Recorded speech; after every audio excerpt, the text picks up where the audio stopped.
Right, here we are. Hello, everybody. Folks tuning in, thank you for being here. My name is Sydney Gary. I work for the Natural Start Alliance, which is a project of NAAEE focused on nature-based early childhood education. And I'm so excited to be chatting today with our guest speaker, Jacob Rodenberg, who is a Brightpoint presenter for this year's conference. And just to introduce Jacob quickly, Jacob has taught in the field of outdoor education for nearly 30 years. He's currently the executive director of Camp Kawartha. Did I pronounce that right, Jacob? Yeah, you did. Kawartha. Good job. Okay. And it's Camp Kawartha is a summer camp and outdoor education center.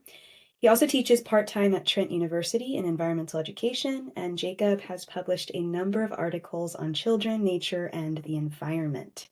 Recently, Jacobs co-authored an award-winning book called The Big Book of Nature Activities with naturalist Drew Monkman. And Jacobs also conceived of an environmental framework for children of all ages, which we're going to discuss today, called The Pathway to Stewardship and Kinship. This approach to environmental education helps provide children with the key experiences they need throughout their development in order to become future stewards. So yes, I had the pleasure of watching the Brightpoint presentation, and I'm really excited to talk about this framework that you developed. But before I ask my questions, Jacob, for our listeners who might not have had the opportunity to watch your presentation, do you just want to give a brief overview of what this framework is? And yeah, let's start there.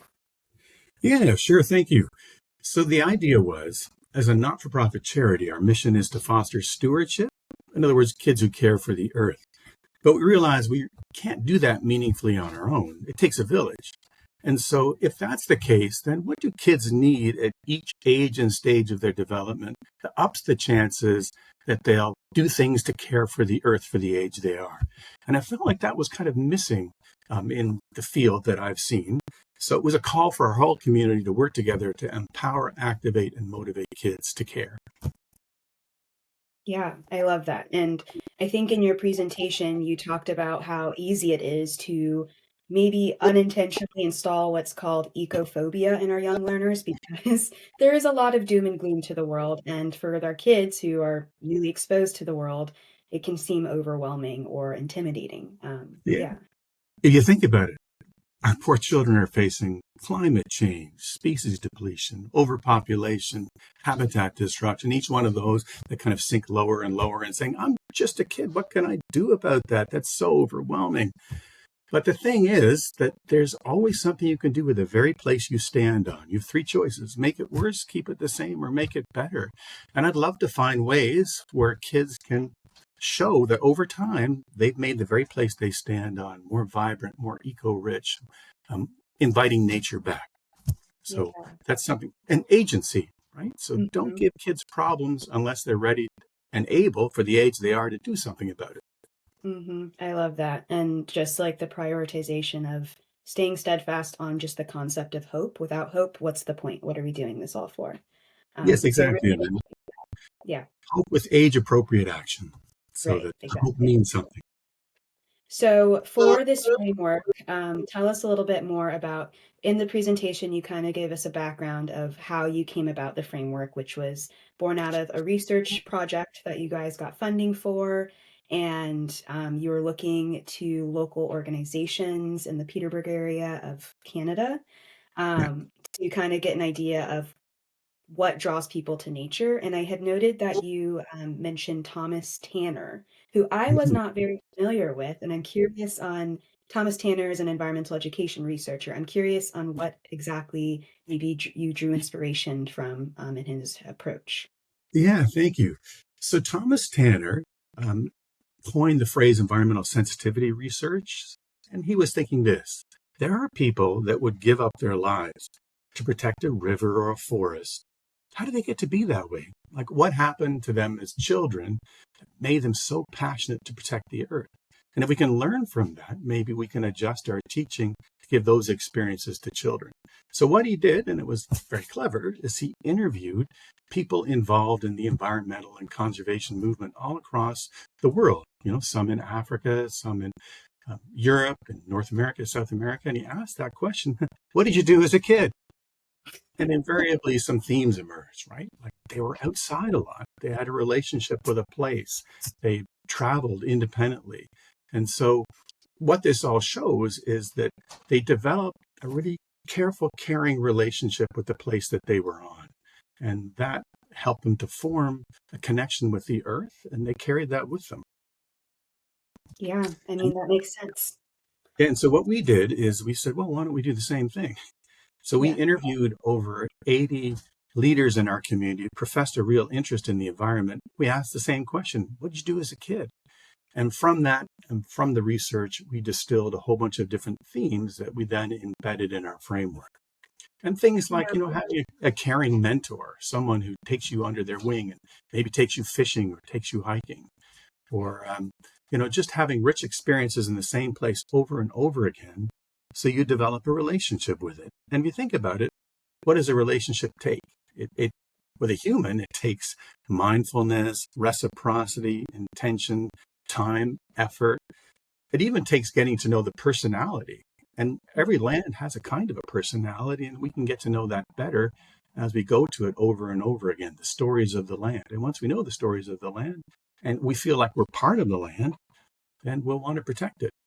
But the one mistake sometimes that happens in environmental education is thinking that just increased knowledge leads to increased action. And the part that we have to remember is the affective part, or the feeling part.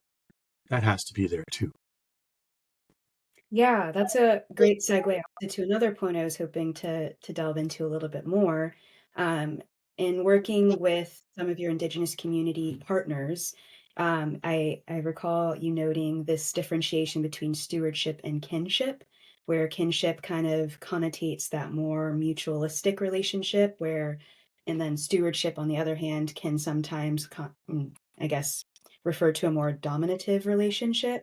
Do you want to talk a little bit more about that and why you decided to prioritize working closely with Indigenous communities who have this generally have a more mutualistic approach to engaging with the land? Yeah, nicely said. No, we were a little surprised when we first started approaching our First Nations friends who are part of the project. We had some Mhm. guidance from them, and we're really grateful. Where we are, we're on the traditional territory of Williams Treaty, and the peoples that occupied this land for many thousands of years before settlers came were the Anishinaabe, or the Ojibwe. Anyway, they told us, no, we don't really like the word stewardship. For us, it has overtones of being the boss of, having dominion over, being in control of.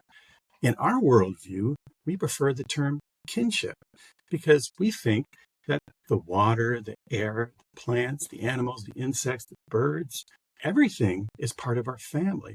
And you treat your family different than you would a collection of objects that you think are used for human consumption. Like we use the word in Western culture of resources. And all that means is that it exists for us to use. But instead, they have a much more fulsome, deeper relationship with the land, which has been cultivated over thousands upon thousands of years. We can learn from them. And I'd argue we need First Nations ways of knowing more than ever now. Definitely. And you're reminding me, I just recently finished Robin Wall Kimmerer's latest book, The Serviceberry, in which she kind of, not kind of, she directly addresses this point about even our language talking about nature or the environment as like natural resource immediately puts in that tone of like, this is something for me to use, to benefit from, rather than if we were to refer to these beings as gifts, as peers, as family. It just shifts like our approach and our engagement with the natural Yeah. world. So I appreciate you touching on that. Yeah, no worries. And then, we think about it. Our language is so anthropocentric, so human centered.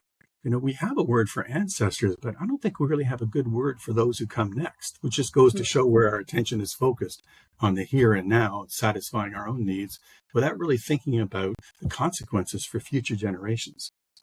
That's a very, yeah, I love that point. We don't really have language to talk about. I mean, future generations, I guess, but that still seems very like not, I don't know, like human based or I don't Yeah, know. So, for all those uh, beings that will come next, right? Not just yeah, humans. beings ahead of us.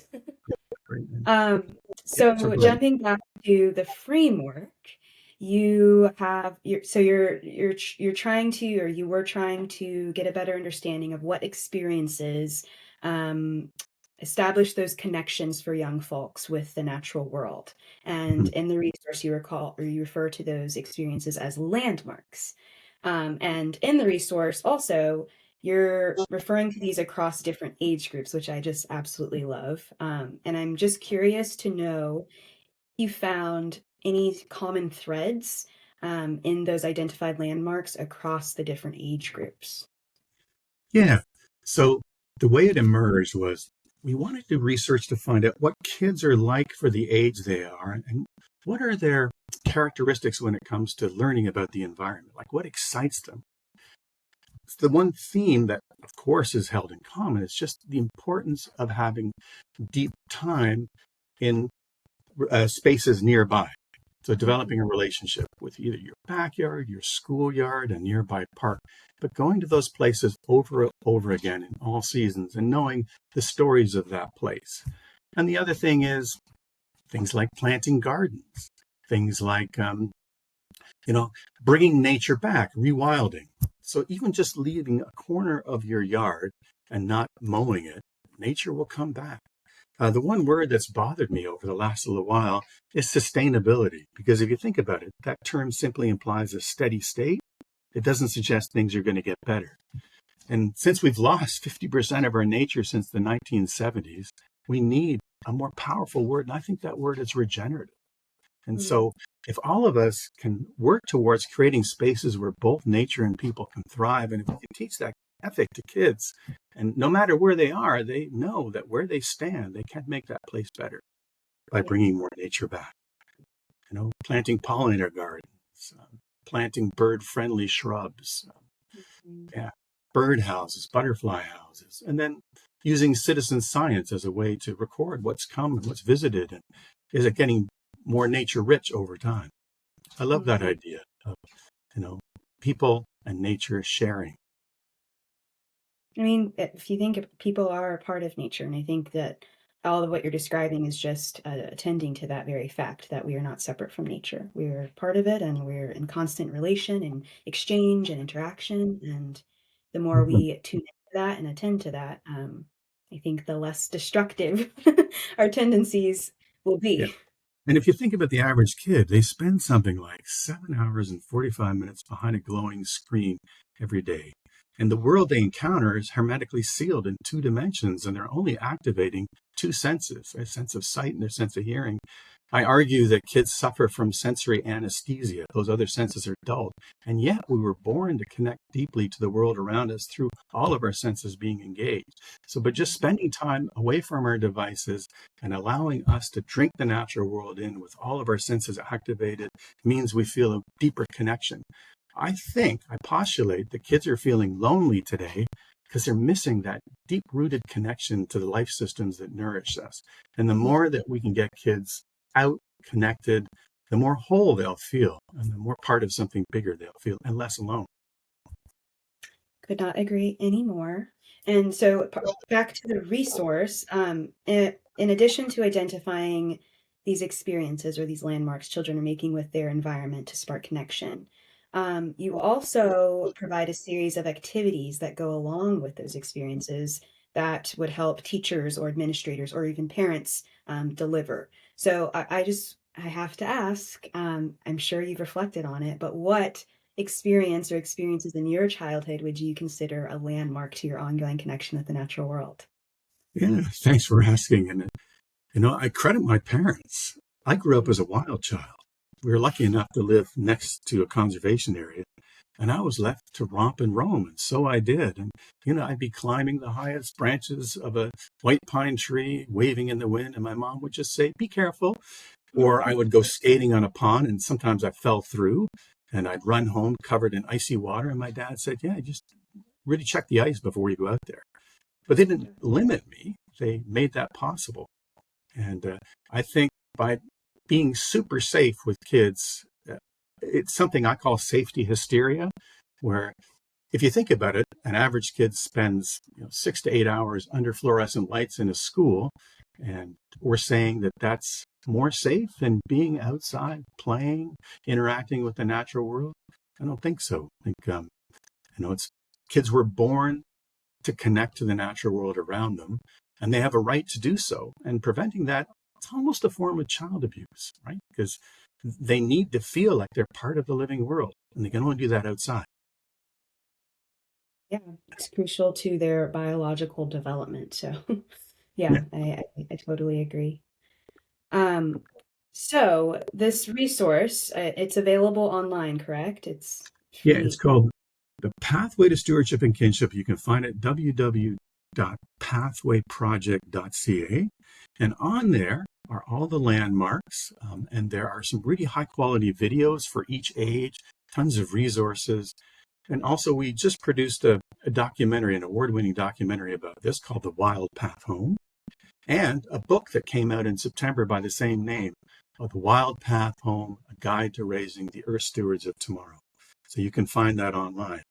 And our hope is that communities can take these ideas and work together to create over time that ethic of stewardship. Because I think environmental education is sometimes a bit siloed. In other words, people like us are busy doing our own thing, and maybe we forget to talk to others. That's why conferences are so important, to be inspired by the work that others do.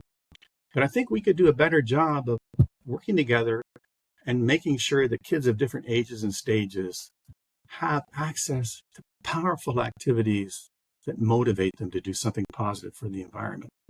Environmental education also sometimes when focused too much on mitigating harm, and that's important. Of course, we need to mitigate harm. We need to reduce our carbon footprint. We need to reduce pollution. We need to reduce waste. But the other part of the equation that sometimes is forgotten is, what does good look like? What's inspiring for a kid of the age that they are? And so that's why here where I work, not only do we teach about nature, but we also have these really cool sustainable buildings that produce more energy than they use, that use natural materials. And show, hey, we can live differently if we just build a bit differently. And one example is our Environment Center, which is one of Canada's most sustainable buildings. And when we first arrived there, it was just a brown field. We put a building down, but then we planted gardens, we put in a pond, we have a living roof, straw bale walls, geothermal. And you walk in there, it's such a beautiful place, and kids are inspired. So they say, I would like to live like that. Yeah, and I guess, what advice or tips would you have for folks who might not have the means necessarily to have a whole architectural design that is more quote unquote sustainable, but come into that space and take inspiration? What are some of the first steps or recommendations you might share with that child or the family? Yeah, that even planting a garden, even having a planter box, if you live on a balcony somewhere, you can always do something to bring more nature back. And it starts there. And later on, if you're an adult, then maybe you can call for more sustainable buildings to be built. And remember, sustainable to me is the first step, but beyond that is regenerative. So how can Mhm. we create spaces where both people and nature can thrive? Wonderful. So you mentioned that the framework is discussed in the book publication, which is called The Wild Path Home. Is that correct? The Wild Um, Path Home. Wild Path Home. What, I guess, would be the main difference between the book resource and the resource that you shared on the website? Sure. You can download a simplified guide for free at the pathwayproject.ca. But the book that we produce is much more in depth. What we do is we take the time to really describe what kids are like at every age. And then we talk about, what are things that research has told us they really respond to for the age they are. So way more activities we offer. And lots of pictures of the successful program that we launched in the Peterborough area. So what had happened is we'd gotten together with 50 organizations. We did the research, and we were able to get almost $1 million in funding, Canadian dollars, and not different than American dollars. And we're able to roll this. We had an app. So if a teacher, let's say, did one of the landmarks and they reported it, then we record that as one landmark. And over time, we thought maybe we'd get 10,000 landmarks. We ended up getting 62,000 landmarks. Those are families, those are teachers, those are educators, all engaged in the project. So it's very successful. But like many successful things that rely on funding, the funding ran out. So the next challenge for us is how do we keep this idea going? And so we're trying to um, create a Center of Earth Stewardship in partnership with Trent University, where we are able to even delve more further into each age group, offer up more suggestions, provide training for teachers, training for parents on how to connect more with nature, and how to bring the landmarks to life. Because I feel like, if we don't do this, the idea of stewardship just always falls a little bit by the wayside. Abstract concept. Yeah. Yeah, exactly. How do you bring it to life for kids the Yeah. age that they are? In recalling Thomas Tanner's, he had more of an international approach to his research. I'm curious if that is like an eventual goal to branch outside of Canada to get more perspectives across the globe. Yeah, it'd be really interesting to see how that pathways model could be adapted in other countries and other cultures and what works for them. Mm-hmm. The idea that different kids respond to the environment for the age that they are is universal. But what does that Right, look like in your community? You right. know, and what Yeah. does it look like in inner city schools where maybe they don't have much access to nature? Mhm. Or what does it look like in countries where it's really hot and humid? So it would be great. It's a call for people to work together with their communities to create that ethic of stewardship over time. Right. And to your point, just starting in your community, like even in urban areas, nature is available. It might look a Yes. lot different than somewhere else where you have like Mm. roaming fields or parklands or that sort of thing. But what is available to you in your immediate community, I think that's super important and what's Yeah. evident in your work. Yeah.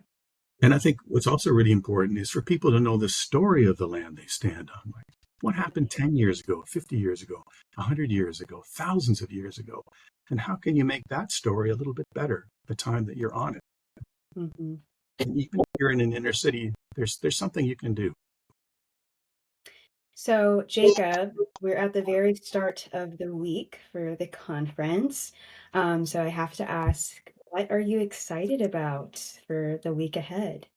It's just the idea that people from all over North America, maybe even further afield, are coming together and exchanging best practices and ideas. And that's inspiring, and there are some really neat workshops I'm looking forward to. So one on cultivating effective relationships with school districts, because schools can be inherently bureaucratic. How do you make that work?